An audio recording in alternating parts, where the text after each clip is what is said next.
And now, your host, Couch Tomato! Hey, I'm Couch Tomato, and I'm joined by Hulk. Welcome to Stuff for Movie Buffs, and today we're talking Harvey Weinstein, DC Heroes trailer and Star Wars trailer, and Marvel Comic-Con. All right, before we get into any of that, guys, I really want to send out a huge thank you to this week's Patreon. Our Patreon support our podcast as well as our videos on YouTube.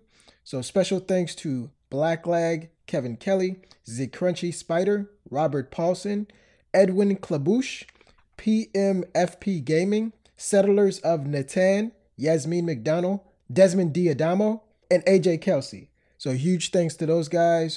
Visit our Patreon, links in the description. So anything you give, whether it's $1 or more, will give you exclusive videos, sometimes early access to videos, as well as supporting the podcast and the YouTube channel. So huge thanks to those guys. All right, so let's jump right into it. We're going to jump into the Harvey Weinstein, and we're doing this new segment, which is our 2 cents. And some of this is old news, Hulk. I know the Harvey Weinstein scandal has been going on for a minute, but they had some new allegations jump out this week, and we wanted to talk about it on the show. So you're familiar with the Weinstein Company, correct? Mm-hmm. Make a lot of good movies. I'll list some, for example, Django Unchained, King's Speech, Inglourious Bastards, Clerks 2, which I like just as much as the original, Silver Linings Playbook, Fruitvale Station, Hateful Eight.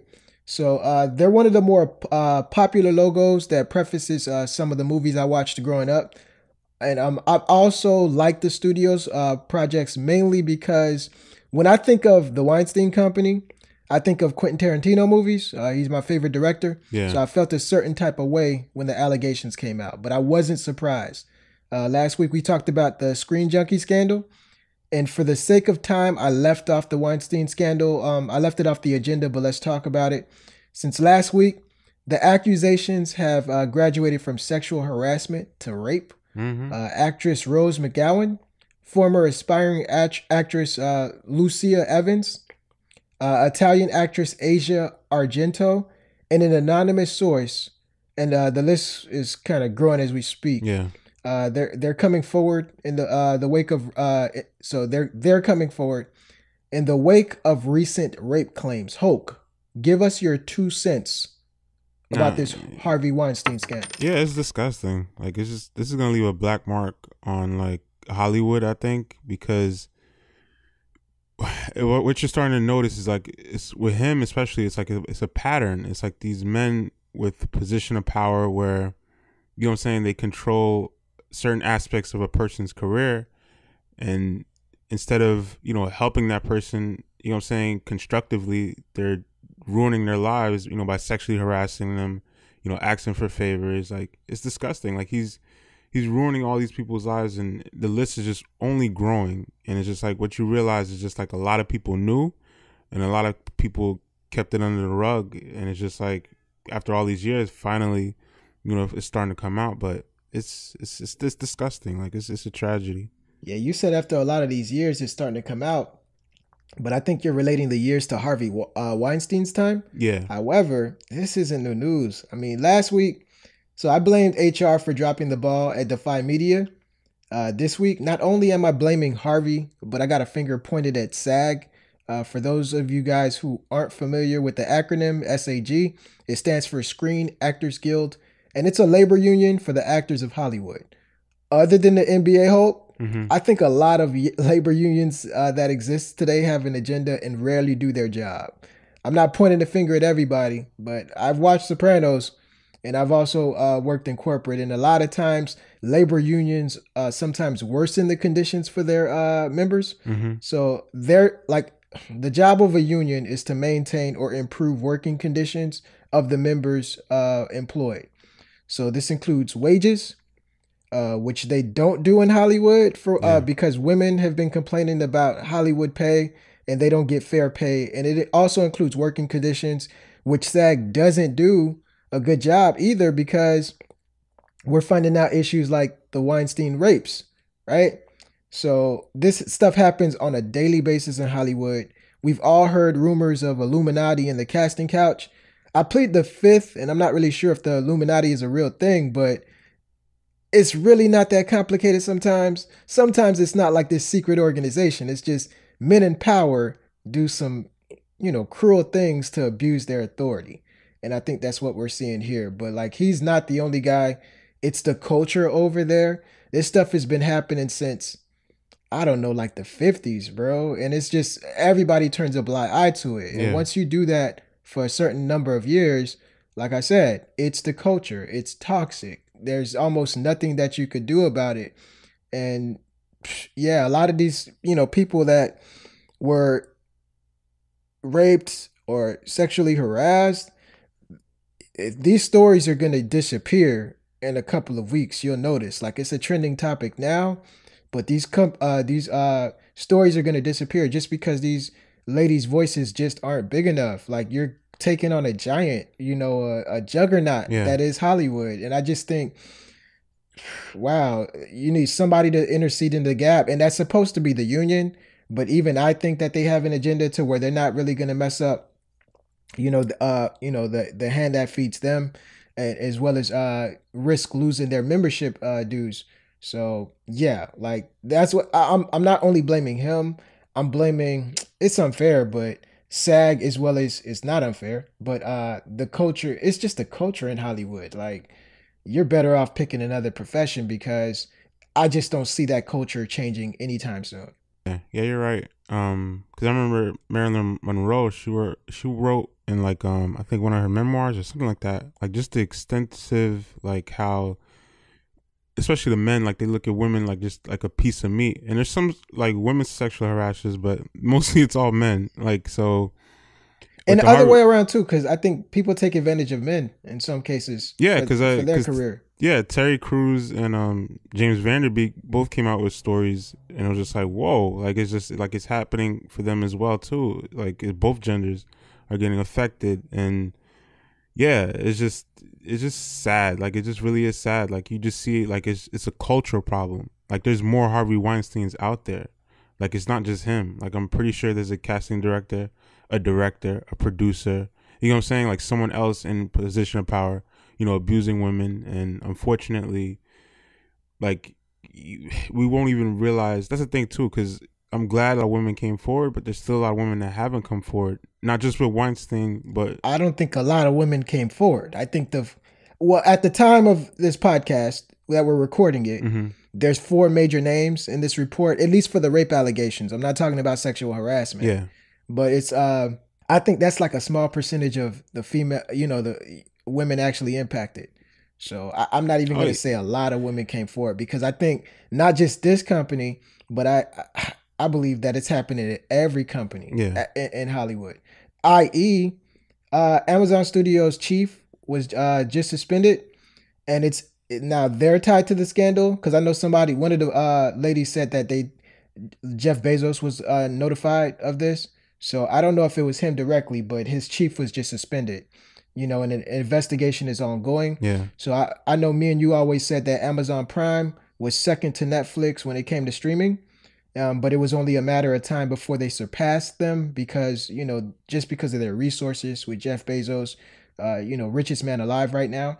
So good luck with that. I think a lot of people aren't going to do business with Amazon after the blemish on their resume, tied to, sexual harassment and rape. I don't think that they're raping people at Netflix. I mean, maybe Netflix and chill, but definitely not rape. So that just that probably shows you Netflix's future is brighter than we expected. So I mean that's my 2 cents. I just think that there's so many parties that are guilty in this situation. It's Harvey. It's just the union, and it's that culture in general. It's almost nothing you could do about it. It's like a monster has kind of been created over the last, what is it? I'm doing the math. Like this is almost 100 years of a culture. You're not going to change something overnight. Like, in my opinion, you might not be able to change it at all. it's sad and it's unfortunate, but it's too toxic to change. So that's my 2 cents about the whole situation. Yeah, I agree. Like as far as that is concerned, like I just hope that some measures can be taken, like some more parameters can be done. But like you said, it's unfortunate, and it's a long process. It's not gonna be like just a overnight, okay, Harvey Weinstein is, being charged or whatever or anything like that. Like, what I'm saying? Like, I don't even know if they can because of the statute of limitations. But even with him, like even, dealing with him, like there's still a lot more to deal with. People just have to continue to speak out right when it happens, or, provide safe environments. Like you said, for like SAG needs to do that. These companies are, I don't know, they have to look out for their employees. So I don't know. Hopefully in time something can change, but who knows? Yeah, and when I was talking about labor unions, I'm thinking about the NFL. Like the NFL, if you pay attention to football, I know one thing that's been a trending topic over the last couple of weeks is owners are trying to like implement a rule where if you kneel for the national anthem, you'll get terminated. And what the union is doing is like, and they usually have until the off season is when they'll actually, go file their disputes and stuff. But stuff like that, the union steps in because the players, they can't their voice isn't big enough to go against a Jerry Jones or an owner. So the union always intercedes and like, hey, I got this. I'll negotiate on your behalf. I don't think the NFL union is as good as the NBA's. Because anytime there's some type of injustice or situation, like you don't see a lot of people getting blackballed in the NBA. Like it's because the union is so strong and just making sure that it's fair working practice. Even though that stuff used to happen in the 90s, but whenever they negotiate, man, the players get a lot of the stuff that they ask for. My wife's part of the union. She works in the school system, and man, it's almost like parents run. Like whatever parents say, and they're not even involved in the union, but it's like whatever parents say, the superintendent has to do. And it's like the union understands that they have limitations. Like, nah, we can't do that. We can't ask for that.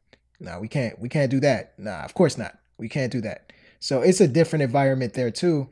And it's no different than what's going on in with SAG. It's like you got to pay all these expensive membership dues, and the fare isn't really equitable when you think about it. Like, yes, they have a floor to the amount that SAG actors get paid. Like, okay, this is the minimum you could pay a SAG actor with a card. However, that's peanuts when you compare it to what the studios make off of the film at the box office. So even that isn't fair. So yeah, once again, my 2 cents. But let's jump into a more exciting topic. We're going to discuss trailers. I know since our last episode, 2 trailers particularly came out.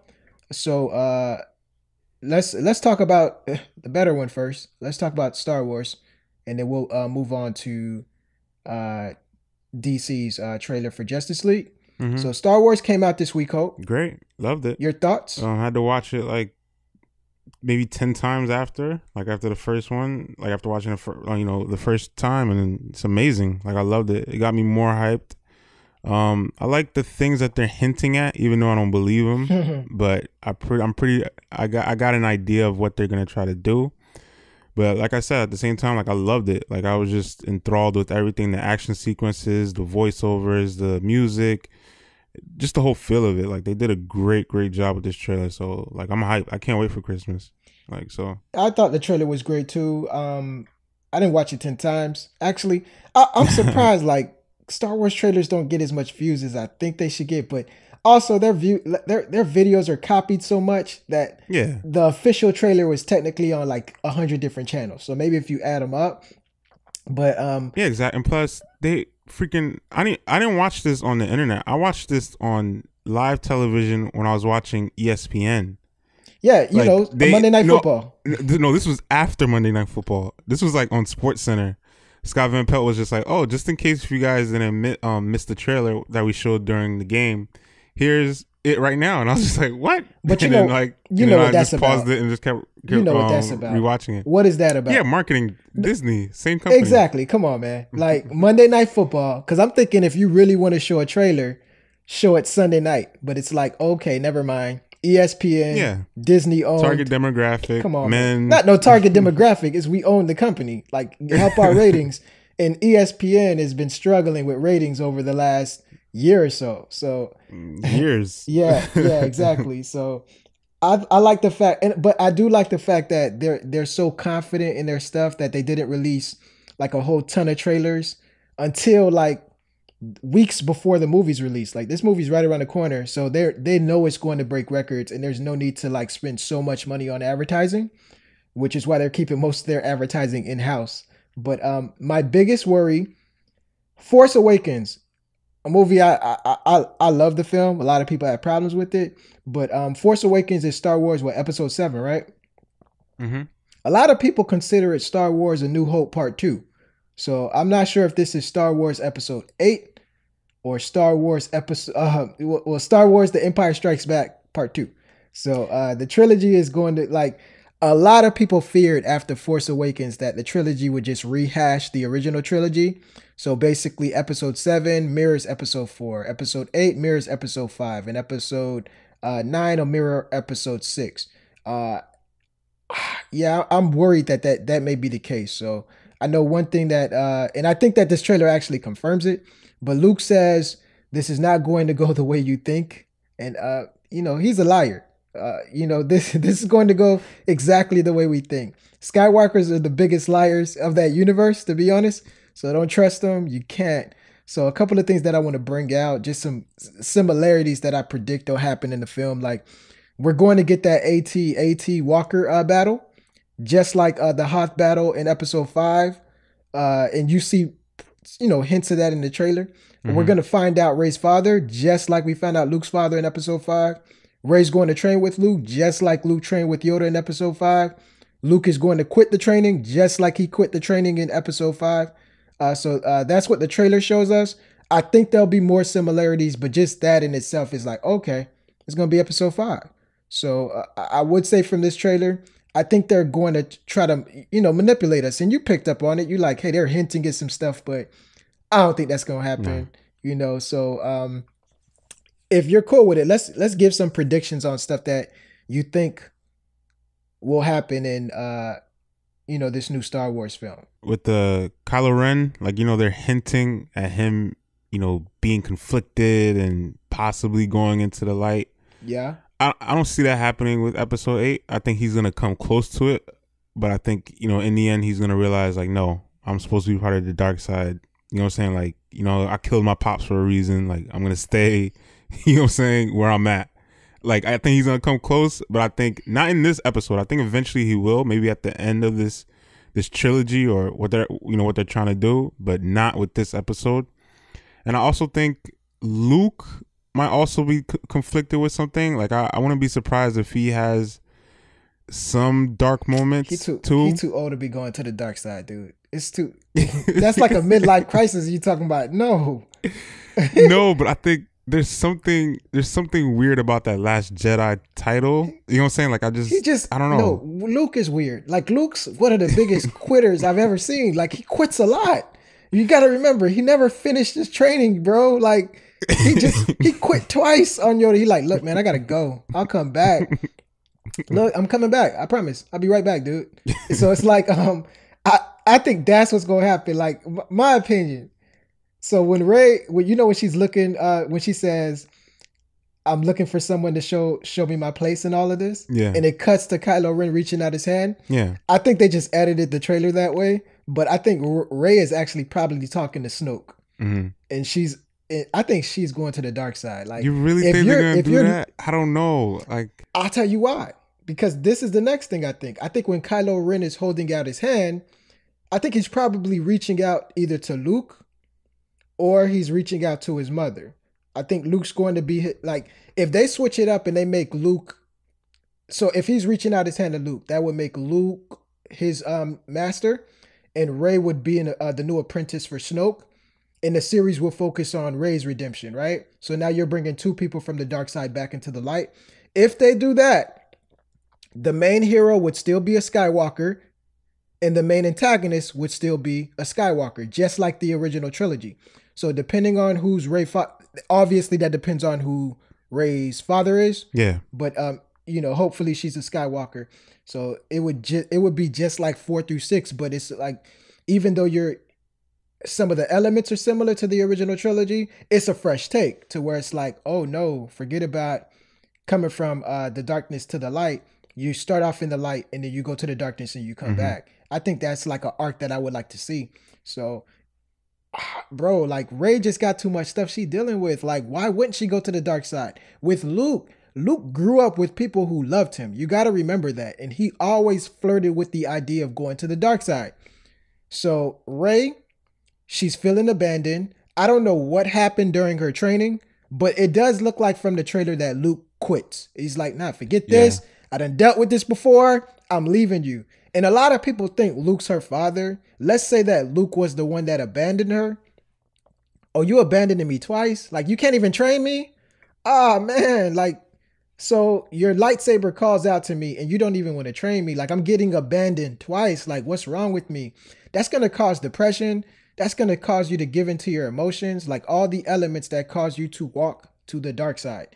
And Snoke, but he looks like he's one hell of a recruiter. So while you're feeling that anxiety, there we go. I can't say it, but somebody in your ear saying, "Look, man, like I like what you got going on. When I found you, whatever, you weren't what you are now. So I don't have a problem training you. What, Luke had a problem? Ah, man, shame on him. Come with me. I do like that's something anyone would naturally give into. And with Kylo Ren, bro, it doesn't really look like Snoke. I mean, like when it comes to the Sith, they aren't the most loving creatures when you're actually in that fraternity. So I think he is starting to feel it. I just don't see him killing two parents. And I think it would be in poor taste for him to kill, Princess Leia after she suffered a real life death. So they wouldn't kill off the character like that. They're going to find some way to ease her out of the scripts without having to murder her like they did Han Solo. So I do think that he'll be redeemed. I felt like since the beginning that the way the universe was shaping up, he was going to be redeemed like Darth Vader, So they're probably just going to do it earlier rather than later. So those are my predictions. Okay. Oh. Yeah, but none of it may happen. We may just get a total rehash of episode 5. And I'm hoping that's not the case. So there was another trailer that came out, the day before? Yeah. If not the day before, it was like 2 days before. No, it's the day before. It came out Sunday. Okay. Yeah. Man, I feel sorry for those guys, but let me hear your thoughts on Justice League first. And you know why I feel sorry for them, right? What? Because of the Star Wars trailer the next day? Everybody was talking about Justice League, and then people forgot instantly the next day. That sucks. They'll be fine. They can't. They'll be fine. They'll be fine. They won't. As long as. All right. Oh yeah, but that's right. You like a Justice League fanatic. I'm not a fanatic. They'll be fine. Like find a better synonym. All right, go ahead. Nah, you're talking to one of the guys who I love Man of Steel. Yeah, a lot of people hate that movie, but I see the issues with Warner Brothers when it comes to comic book movies, and you just blinded. What? Wonder Woman wasn't successful? You know what I'm saying? Even with all the problems with No. Let's put Wonder Woman. Let's put Man of Steel. I'm gonna say it was a success. Just because it's unfortunate that it came out the year after Avengers, but for a standalone picture, not a stand. Well, it's not an ensemble film where you have like what they're about to do with Justice League. I think that's the first time that they're ever doing that. Yeah, that much heroes in the film. But for what Man of Steel did, I think the studio would consider that movie a success. The marketing campaign was awesome for that movie. Regardless of what you felt about it, looking back at the movies that they've released since then, ratings wise, it is a success, compared to their later catalog. But yeah, but other than that, they had Suicide Squad, they had Batman v Superman, which did I don't think they consider Batman v Superman a success. I think they wanted to make more money off of that, and also just what the what the critics thought of it. I think that Warner Brothers probably lost some sleep at night, and Suicide Squad definitely. I don't think they think that was a success. Even the actors in the movie hated that. So what else did they come out with? Is that it? Yeah. And I always tell people forget X-Men. X-Men comes out with bad movies sometimes. Fox. But all you need is one movie to change the narrative. Like, everybody forgot about their bad movies when they did First Class or when they did Days of Future Past. I just think, I'm like, wow, they're right behind Marvel. They're right behind Marvel now. So all you need is one movie to change the narrative. So hopefully this is the one. So I'm sorry. What did you think about the trailer? I thought it was good. I really liked their whole marketing. The one thing I wanted from them, like ever since at the end of Batman v Superman, spoiler alert for anybody who hasn't watched it yet. Martha. But with Superman, with Superman dead, like I really did not want to see him in any marketing. And then with the beginning of this trailer, like the first shot is him. You know what I'm saying? But you find out later on they got desperate. that it's just a dream sequence, and I was like, okay, good. And it's just like, don't, you know what I'm saying? A lot of times with movies now, they spoil everything in the marketing, from TV spots to the 10 trailers that you get. You basically not see the whole movie, but they reveal so much of the money shots from the film that when you're watching it in theater, it doesn't do anything for you. So the fact that they saved that for the film, like, I really give WB props, because especially with them, like, they're the same studio that spoiled Doomsday. So the fact that they didn't, I think they learned their lesson from that too. Yeah. So the fact that they didn't spoil Superman's return, like, I really appreciated that. And then overall the trailer is just great. The visuals look more cleaner because, you know what I'm saying, it's the CGI is getting better because, I guess the film is basically done. And I loved every aspect of it. The song choice worked well. It wasn't my favorite out of the 3 that they released so far, but like, I really enjoyed it. So that it's funny you said when they spoiled Doomsday, it was towards the end of the marketing. They're not done yet. I wouldn't be surprised if it's like, all right, next week, it's hitting theaters next week, and then all of a sudden you see Superman coming out of a grave. I just think, nah, man, they're gonna do something dumb. But once again, I they can't catch a break. It's just bad timing. So I think Disney's the biggest bully in the world. Don't let those family films fool you. I think they purposely came out with their trailer the day after these guys came out with theirs. But there's no way of knowing that. Who knows? So, all right, my overall thoughts. When it comes to a Zack Snyder film, when has his films ever not looked good in a trailer? Never. He's visually one of the best directors.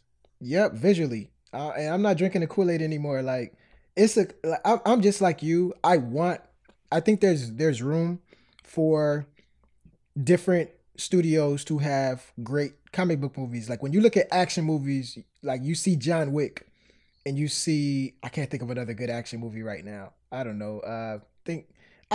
Like, the action movies come out all the time. I can't think of anything, but you don't ever Equalizer. Equalizer. Like, you don't ever say, oh man, this company, like, you don't ever look at the studios. You know what I mean? There's enough action movies to go around. It doesn't matter. It's the same thing with any other genre. But in comic books, for some reason, we think that it's reserved for one studio to dominate. And I really think that there's room for everyone to make good movies. So I'm keeping my fingers crossed. And that's the reason why I'm so critical when it comes to Warner Brothers, because I know they know better. Like, you guys had the Dark Knight trilogy. You guys had the Harry Potter series. You know how to make good franchises. I don't know why you're all of a sudden acting like idiots. So when I first saw Man of Steel, like I said, I like Man of Steel. A lot of people hate it, but I didn't have a lot of experience with Zack Snyder films prior to that. Like, I fell asleep on, what's that movie that, with Mr. Manhattan and those guys? Watchmen. Yeah. So Watchmen, I fell asleep on Watchmen, and his Sailor Moon movie, Sucker Punch, I watched it, but I'm like, all right, whatever. And with 300, I thought 300 was decent when it first came out, right? So, but I didn't really study the guy's catalog like that. Like, I fell asleep on 2 of his movies. I like 300, and when I saw Man of Steel, I started going back to watch his other films, and I realized, oh, dude, like the way he tells stories, how he breaks them up like that he does, he does, like his non-linear stuff hurts your head a little bit just because it's not cohesive. And one thing that he does, he loves dream sequences. Like, is one thing you can't complain. Like, as actors who's worked with Zack Snyder, he will let you get a lot of rest, a lot of sleep, because you're going to be dreaming a lot in his movies. And I think that's just a cheap way to tell stories. So I felt cheated when I saw Man of Steel, like the biggest part, like the best part of the trailer. If you remember, like for me, when you saw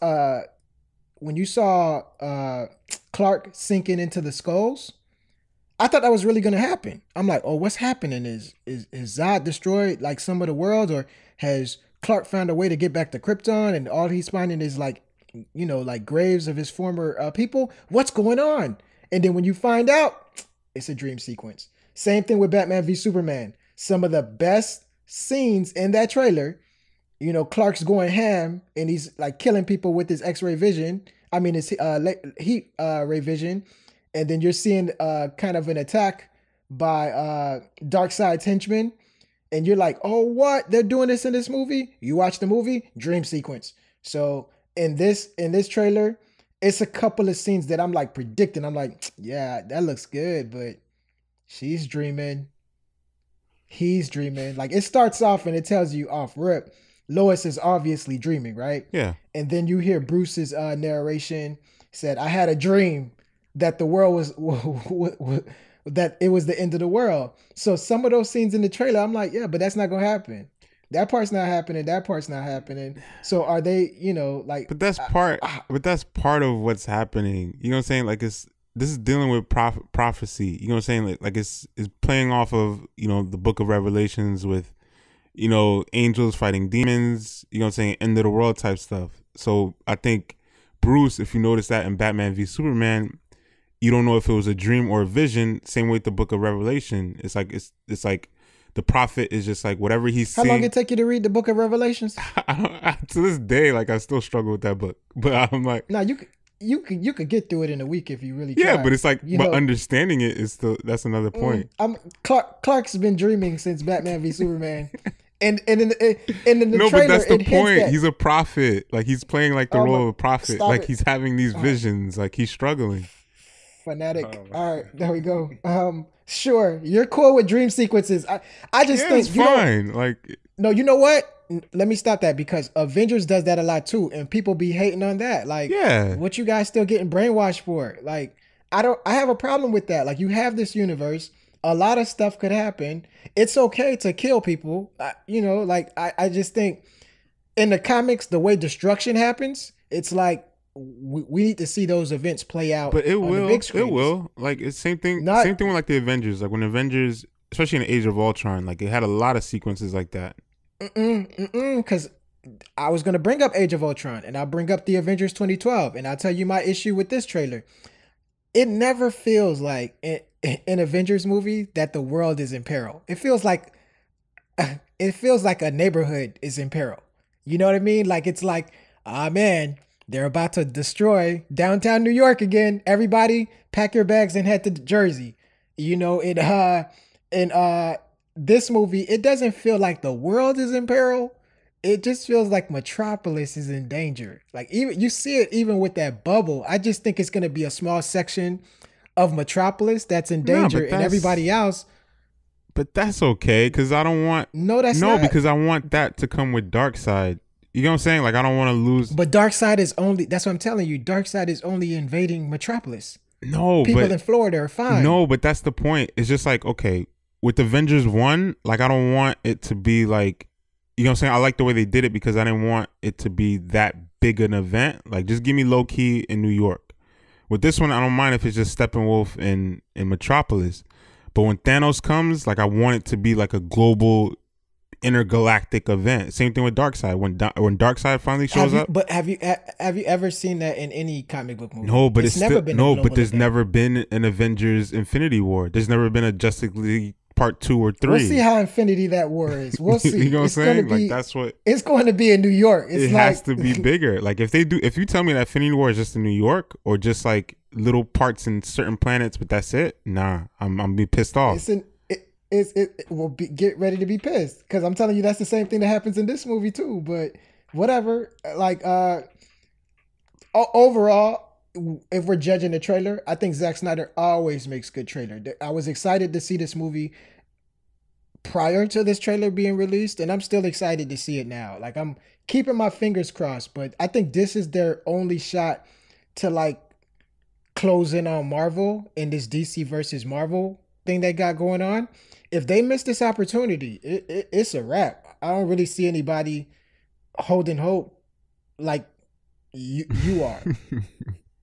After this, I'm hoping. Okay. But speaking of Marvel, let's jump into this next subject. And we brought this up on earlier podcast.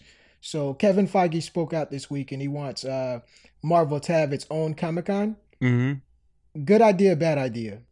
Great idea. But to me, it's already been done. So it's like, I'm not really giving them too much credit. But it's just like we said, we've been predicted this long time ago. Like, these companies are going to all start doing it. I'm just surprised that it's just going to be Marvel, like not like Disney. You know what I'm saying? You mean it's already been done? Like they've already agreed to it? No. Like, it's just, they've already done it. Like, remember just the last press event that they had when it showed you the Black Panther stuff, Thor Ragnarok. That was basically like just their panels, like, alone. It wasn't. I know you were going to bring that up. It wasn't, because what they did is they bunched up in a small theater and they only invited writers. That's like more of a press conference. That's like the same thing athletes do when they're announcing a retirement. Yeah, I'm not saying it's exactly what they're trying to do here, but I'm just saying you already get a sense of what the event. You don't. You do. No, what I'm saying. When you think of Comic-Con, what do you think of? I think of trailers, people talking. That's just an hour of Comic-Con. That's an hour of Comic-Con. The Hall H stuff is probably like 4 hours. But other than that, you got panels. Like outside, you got like TV shows, and you also got people dressing up in costume. You also got people selling paraphernalia. You also got people coming out with their, their vehicles that, replicas, and stuff like that. So it's like the entire geek culture. No, but what I'm trying to say is that, okay, Marvel and the overall Disney brand already has experience doing things like this, from D23, Disney, from D23, and what they're doing with this, what they did with the press conference, whatever. So it's not something that that the fans are not used to, like just going to an event just for Marvel stuff or just for Disney stuff. What I'm trying to say is, like, they've already have practice in this arena, this idea that they're trying to do. So it's like, to me, it's not surprising that Kevin Feige's like, oh, we want to do our own Marvel Comic-Con. Like, they know what, and I think that was, they know what they can do. I think that was a marketing ploy. Yeah, they just to get fans more hyped, and at the same time see what the temperature is like. They have already booked it. They've already got the building booked, and now he's just like, all right, let me just start dropping little Easter eggs here and there, so they get excited. So it's a done deal. We just don't know it yet. Yeah. I'm not surprised. Like, and I think it's like, at first glance I was like, really, do they have enough? And I was just like, yeah, they really do. You know what I'm saying? Like, if they're releasing all these movies out, and then plus they got even TV, you got other cross marketing that they're doing. Like, it's a lot. Cartoons, TV shows. Yeah, and they're releasing their streaming service. So I think this will be. I think this will happen like in the year 2020 or something. It'll be like after Infinity Wars 2. Like I feel like when they want to like after Infinity War is done and they need to revamp the characters, it'll make it easier, to brand a new regime to an audience. Yeah. So I think that'll happen. I do think comic book movies dominate the box office, and Marvel has the largest collection of comic book heroes. So why haven't they done this already? That's the biggest question. And if they do this, I think Warner Brothers will have to, will want to give DC their own Comic-Con. Fox will give X-Men their own Comic-Con, and Sony will give Spider-Man and company their own miniature Comic-Con. I think, meanwhile, Comic-Con in San Diego, it's a wrap. Nobody is paying for those tickets if Marvel isn't there.